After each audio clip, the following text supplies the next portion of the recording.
नमस्कार दोस्तों, आपका क्लॉक मी चैनल पर स्वागत है। पिछले चैप्टर में हमने होल तथा डाना की भू-अवनति की संकल्पना तथा उसके बाद होग की संकल्पना हम पढ़ चुके हैं। अब हम देख लेते हैं कि होल तथा डाना है उसकी संकल्पना और होग की संकल्पना में अंतर क्या है। तो वो अंतर अपन देख रहे हैं। अंतर के रूप में हम देख रहे हैं कि इसने होल तथा डाना ने क्या कहा था। होल तथा डाना को हम यहां देखेंगे और होग को हम यहां देखेंगे। होल तथा डाना ने कहा था कि ये जो भू-अभिनति होती है वो क्या होती है, छिछले सागर में होती है। छिछले सागर में अवसादन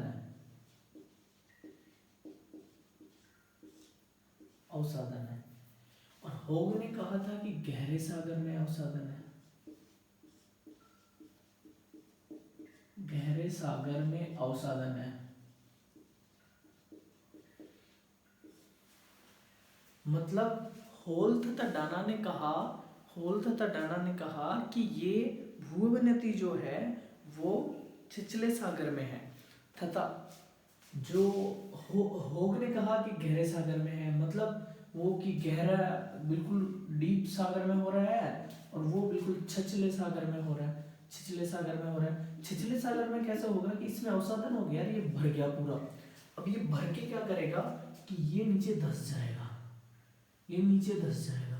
अब फिर इसमें गहरा और जगह हो गई, फिर उसमें पानी भर गया, फिर वो छिछला रह गया, फिर उसमें अवसादन हो गया, ऐसे हो गया। जबकि इसका ये कहना है कि ये गहरा भाग है और इसमें आके जमा होए जा रहा है, ये धसे जा रहा है। इस तरह से ये धसे जा रहा है और ये ऊपर छिछले सागर में है। अब क्या है कि हम दूसरा देख रहे हैं, ये कह रहे हैं होल तथा डाना कह रहे हैं कि ये तटीय भाग में है। सागर तथा महाद्वीपों के तटीय भाग में, महाद्वीपों के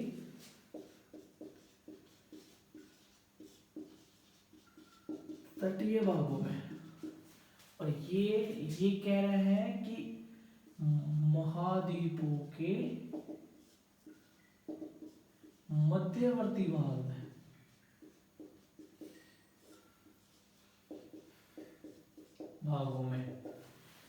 होग महोदय कह रहे हैं कि ये जो भू-अभिनति बनती है वो महाद्वीपों के मध्यवर्ती भाग में बनती है, जबकि ये कहते हैं कि सागर और महाद्वीपों के तटीय भागों में होती है। तट हो गया, तट में यहाँ तलछट हो गया, यहाँ जमा हो गया, यहाँ अभिनति बन गई। जबकि वो कह रहे हैं कि समुद्र तल का बीच का समुद्र का गहरा भाग जो होता है इसमें तलछट का जमा हो गया और ये गहरा धंसता चला गया, इस तरह से ये नीचे चला गया। तो ये मतलब मध्यवर्ती भाग बता रहा है होग महोदय, और होल तथा डाना बता रहे हैं कि ये तटीय भागों में है। ठीक है दोस्तों।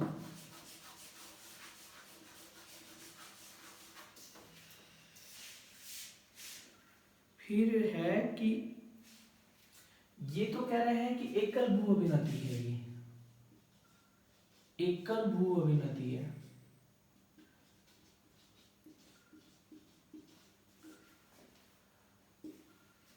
और ये बहुत सारी अभिनति बता रहा है।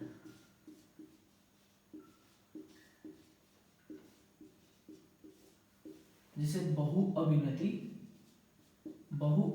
भी कहते हैं।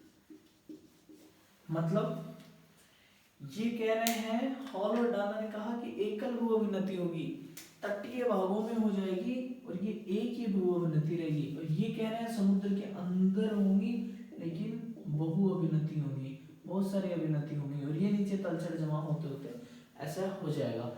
इस तरह से तीन मुख्य इनमें अंतर है। ये कहता है छिछले सागर में, ये कहता है गहरे सागर में अवसाद होता है। ये कहता है महाद्वीपों के तटीय भाग में होता है, ये कहता है महाद्वीपों महासागरों के मध्यवर्ती भागों में होता है। ये कहता है एकल भू अभिन्नति है और ये कहता है बहु अभिन्नति है। इस तरह से होल और डाना की संकल्पनाओं के मतों का अंतर इसमें हमने देख लिया। अब हम दोस्तों देखेंगे नेक्स्ट इवांस की संकल्पना। किसकी संकल्पना देखेंगे दोस्तों? इवांस की संकल्पना।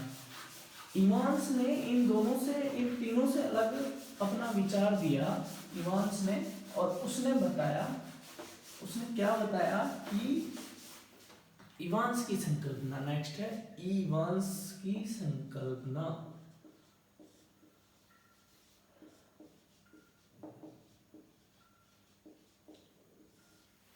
इवांस ने क्या कहा? इवांस ने कहा कि ये जो भू अभिन्नतियां हैं,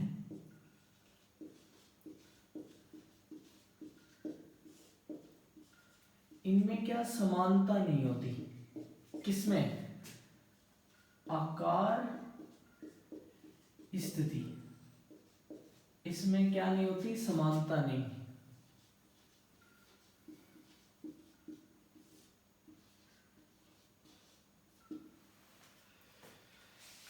इवांस महोदय ने बताया कि भू अभिन्नतियां जो होती हैं उनमें आकार और स्थिति में समानता नहीं होती।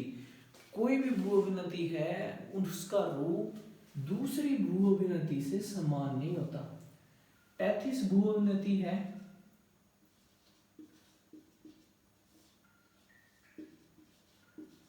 35 भू अभिन्नति है। वो भू अभिन्नति हिमालय की जो भू अभिन्नति है, हिमालय के टच में जो है, हिमालय के सामने जो पहाड़ के सामने भू अभिन्नति है उससे समान नहीं है। परिप्रशांत भू अभिन्नति से समान नहीं है। उसके अटलांटिक भू अभिन्नति से समान नहीं है। इस तरह से रॉकीज भू अभिन्नति से समान नहीं है। इस तरह से सारी भू अभिन्नतियां हैं वो समान नहीं है। उनमें सब में स्थिति, आकार, इसका असमानता हर जगह पाई जाती है, तो इसलिए इसकी समानता नहीं है। भू अभिन्नतियों में आपस में समानता नहीं है। भू अभिन्नतियों में आपस में समानता नहीं है। अब इवांस महोदय ने दूसरी बात और बोली, वो नोट करने लायक है, आप उसको नोट कर लो। क्या है? भू अभिन्नति, भू अभिन्नति अवसादन,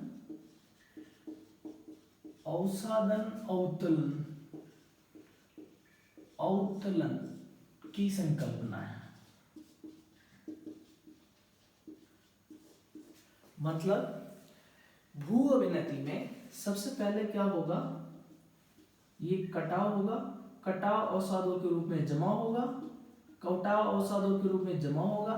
ये अवसादों के रूप में जमा होने से इसमें भार बढ़ेगा, यहाँ पे भार बढ़ेगा। जब भार बढ़ेगा तो सीधी सी बात है नीचे धसेगा, नीचे धसेगा। जब ये नीचे धसेगा तो क्या बनेगी? भू अभिन्नति। और जब ये भू अभिन्नति बनेगी तो इन सारी भू अभिन्नतियों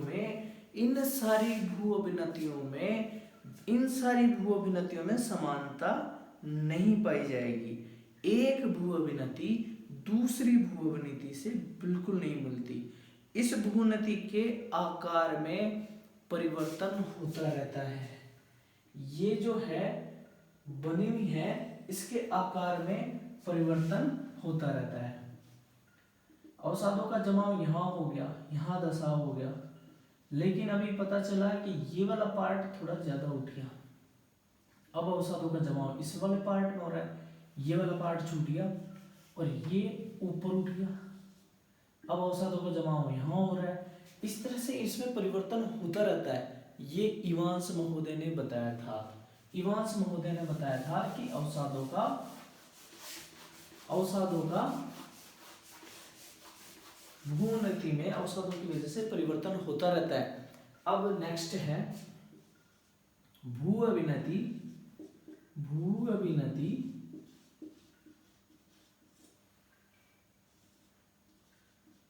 दो भूखंडों के मध्य बनती है। बनने पे भी उन्होंने बता दिया कि भू अभिनति दो भूखंडों के मध्य बनती है। जैसे लोरेशिया ऊपर है और ये गोंडवाना है, गोंडवाना लैंड। इन गोंडवाना लैंड के बीच में 33 भू अभिनति है। इन दोनों के मध्य 33 भू अभिनति है। इसका मतलब कि ये जो लोरेशियन है, इसकी इधर अवसाद नदियों और इनके द्वारा इनके अवसाद यहाँ जमा होते गए। 33 जो सागर था इस भू अभिनति में, गोंडवाना लैंड के इसके भी अवसाद जमा होते गए और ये ऐसे अभिनति का रूप लेने लग गया। और हिमालय और इसकी ये रेंज सी खड़ी हो गई। उसकी वजह से इन्होंने बताया कि दो अलग अलग भूखंड है, गोंडवाना लैंड और लोरेशिया, दो अलग अलग भूखंडों के मध्य हुई। इसके अलावा इवांस महोदय ने एक अलग चीज और बताई, उसको हम देखते हैं। उसने क्या बताया? इवांस महोदय ने बताया कि भू अभिनति है वो पर्वत तथा पठार के सामने वाले भाग पर होती है। जैसे हमारा हिमालय है, हिमालय ऊपर ऊंचा खड़ा है, इसके अवसाद इसके नीचे वाले पार्ट में अवसादों का जमाव हो रहा है। हिमालय के नीचे वाले पार्ट में इसके अवसादों का जमाव हो रहा है और ये धसाव हो रहा है और इसमें अभिनति बन रही है। ऐसी आकृति बन रही है, अभिनति बन रही है। इधर से प्रेशर आ रहा है, इधर से प्रेशर आ रहा है और ये दबाव की वजह से धसाव, इसमें अंदर ही धसाव हो रहा है। इससे क्या बन रहा है? इससे क्या बन रहा है? भू अभिनति में धसाव होने की वजह से क्या बन रहा है? ये पर्वत या पठार के सामने वाले भाग में भू अभिनति बन रही है, सामने वाले भाग में भू अभिनति बन रही है। इसके अलावा इवांस महोदय ने एक और बताया कि जो नदियां होती हैं, एक तो सागर तटीय भाग, सागर तटीय भाग में भू अभिनति बनती है। अभिनति सागर तटीय भाग, सागर तटीय भाग ये वाला है। इसमें क्या हो गया? सागर तटीय भाग में क्या बन गया? भू अभिनति हो गई। यहाँ तलछट का जमाव होता गया, इससे भी भू अभिनति बनती है, इवांस महोदय ने बताया। और दूसरा लास्ट वाला जो पार्ट बताया है, उन्होंने ये बताया है कि नदी के भागों में, नदी के इस भाग में नदी बह रही है, ये नदी बह रही है। ऊपरी भाग से तलछट जमा होते होते इसके मध्यवर्ती भाग में और निचले भाग में जमा होने लगती है। तो ये वाला जो मध्यवर्ती और निचला वाला भाग है, इसमें जमा होने की वजह से भार बढ़ जाता है और ये नीचे धंसने लग जाता है, जमीन में धंसने लग जाता है। इसके धंसने की वजह से इस भाग में क्या बन जाती है? भू अभिनति बन जाती है। इस भाग में भू अभिनति बन जाती है। इस तरह से इवांस महोदय ने 4 विशेषताएं बताई हैं भू अभिनति की। उन्होंने दो भूखंडों के मध्य भू अभिनति बनना बताया है, उन्होंने एक पर्वत या पठार के सामने वाले भाग में जहां पर तलछट का जमा हो रहा है उसको भू अभिनति बनना बताया है, एक बताया है सागर के तटीय भाग में भू अभिनति बनती है, और लास्ट वाला बताया है कि नदी के मध्यवर्ती भाग में जहां नदी ऊपर से आके मध्यवर्ती भाग में जहां तलछट जमा होता है उसको इवांस महोदय ने भू अभिनति बताया। ऐसे 4 हो गए। अब हमने होल और डाना के तथा होग की संकल्पना के मध्य अंतर को समझ लिया, और दूसरा हमने इवांस महोदय की संकल्पना को समझ लिया। थैंक यू दोस्तों।